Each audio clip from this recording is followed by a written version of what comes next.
much further. Not too much happened. You see, actually, here you get quite a good view of the prospects in this position, because we now have some sort of queen's gambit. But you see that white has a better version than normally. Because normally the queen is not so well placed on c3. And black has difficulties to develop his pieces. But on the other hand, I think that Carlsen just wants to play a position. Yeah. It is very close, very similar to the Lasker variation, but slightly better for white, just one tempo difference. In the Lasker variation, you have this maneuver where you play knight e4, bishops get exchanged, and then the queen is normally on e7. Yeah. And e7 is actually a better square in general. But maybe black can try to find a way to be only slightly worse and make a draw. I think that for Magnus Carlsen at this particular moment, a draw would be fine for him. But he's also, well, we know him as a very patient player. He can wait for his chances. If he gets chances, he will certainly grab them. That is, of course, what he. He has the best mentality of all the top players. Is that, what would you compare it to? Is it Fischer-esque or? Yeah, probably. Probably better than Kasparov, because Kasparov sometimes, when he was surprised in the opening, and he was not sure about the position, he was, especially against Karpov, he was satisfied with the draw. Yeah, he would go home and have another look. Yeah. And Fischer was not like that. Fischer even played for a win when he was worse. Well, which Magnus has done as well. Yes, but not as clearly as Fischer did. Fischer just, there's one famous game against Matulovic where he avoided the repetition of moves, and he was almost lost at that particular moment. Later the game was a draw anyway. Yeah. Well, for the moment, a comfortable game for Anish. Now it's isolated on c4. It looks like it's better for white if black is doing this. But I'm trying to look for active possibilities for black. Another way to try to activate the position is to double on the c file. Now, under circumstances, it would be possible to play c takes d4, because you can, well, white can then take twice on c7, then you have to try to find some counterplay. But I'm not sure that it's enough. So white could, after rook bc7, try a move like h3. I would suggest. It's a very quiet game, but black hasn't really liberated his game yet. If you play e takes d, the problem is that queen takes, rook takes.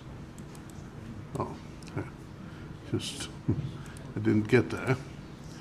Rook takes c7, and the knight is hanging. And if you go with the knight, and then you take on d4, and that's it. Then white is just better. So we go back to position of the rook c8. I saw him playing that, so the move is also here now. Yeah. He took some time for that, and actually it's interesting that the c file is very important here, this particular position. Black actually has no control of the c file, and it's not so easy to get it at all. But there's this tension just around the pawn on c5. And it's clear that it will take a while for black to solve these problems. And I'm very curious what's going to happen. How black is going to solve his problems, how white is going to try to get more. How can he improve his position? Well, one plan is, for example, let's say if you, let's go to this, let's do these moves that we did before. You play rook d1, you play rook c7, you play h3. Now, at some moment, an idea to continue for white may be to take on c5, take back, the queens will be exchanged, take back, and then to push b5, trying to establish a majority on the queen side. It's not very convincing yet, but the question is, what is black doing? That is the main question. How's black, does he want to keep this queen on f6? Now he has all the pieces actually on the right squares, and he has to wait, I guess. Yeah. And then white can see what he does. He can maybe make small moves. H3 is a small move. Just trying to increase the pressure on black's position. Yeah. But of course, don't see a clear-cut way to get a big edge here. Yeah. But black has to tread carefully. Yeah, I think that it's not the most exciting games. People will be more thrilled to see games like yesterday between Wei Yi and Navarra, but on the other hand, this is also very interesting from a strategical point of view, and also, of course, for the tournament. Yes, because if Giri would manage to win this game, then it's completely open, the fight for the first prize. Well, also, of course, depending on what Caruana is doing. Yeah. Maybe we should have a look at. Yeah, I was also looking at that because sometimes I want to look at the real games, the real boards, instead of looking at screens. And yeah, I must say that the game continued in a very interesting fashion.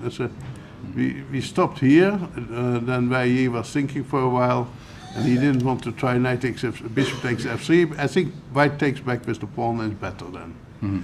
So here there's a very forced ID, bishop g6, and now knight d4. This is all very clear cut. I mean, white has weakened, of course, his king side, but he has more space, and he has also the idea that his center is quite strong. Black has no time to profit from the fact that g4 is a weakness now. Mm-hmm. If you would take, let's say here on e5, then you already have an immediate problem. Because you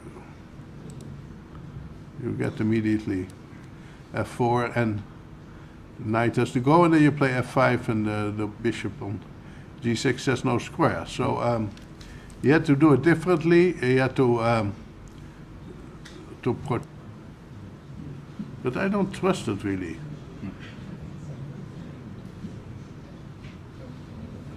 So your guess would be good chances for.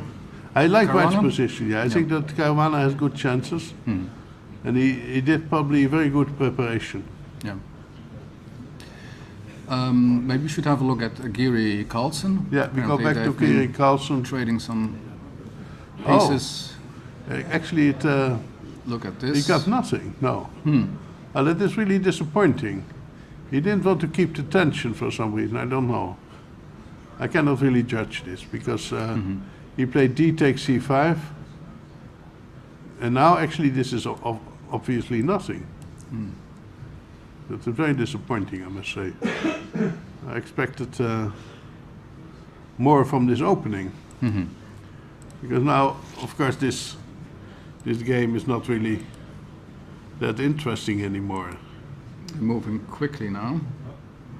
Yeah, they just moved to.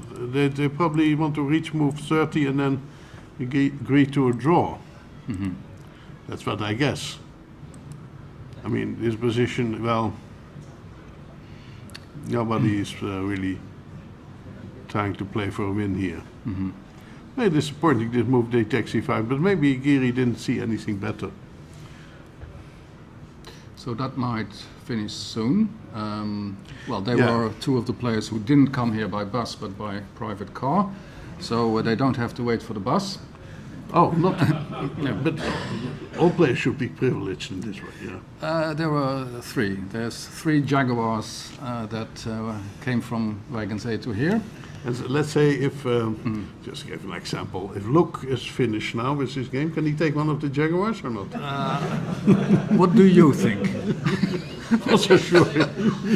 I'm not sure about that. He has to wait for the bus, yeah? He might have to wait for the bus, but I don't know. In any case, these two, they don't have to wait for the bus. And Caruana was the other one who came in a... You think they will go by Jaguar soon to Wagense back? Yeah? Well, if I... Or maybe to look at some trains still. Yeah, if we look at Magnus Carlsen, I don't think he's particularly fascinated by the game anymore. He looks bored, yeah? Yeah. Well, yeah. Well, yeah, what can you say? But he anyway, probably expected to be faced with a tougher defense, yeah? But let's see, maybe we can persuade them to come here and go back a bit later with their Jaguar. Giri or Magnus Carlsen?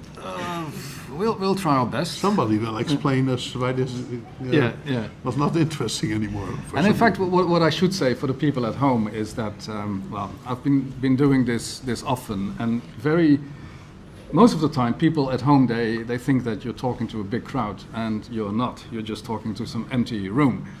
Here we are talking to a big crowd, and that's really wonderful to see. Hundreds of people sitting here. The entire room is filled. So if you have any questions, just raise your hand and we will try to answer your questions, because it's wonderful that you're all here. We have 3,000 visitors in this museum. Wow, 3,000 visitors. I'm not sure if all of those are chess fans today, but 300 maybe.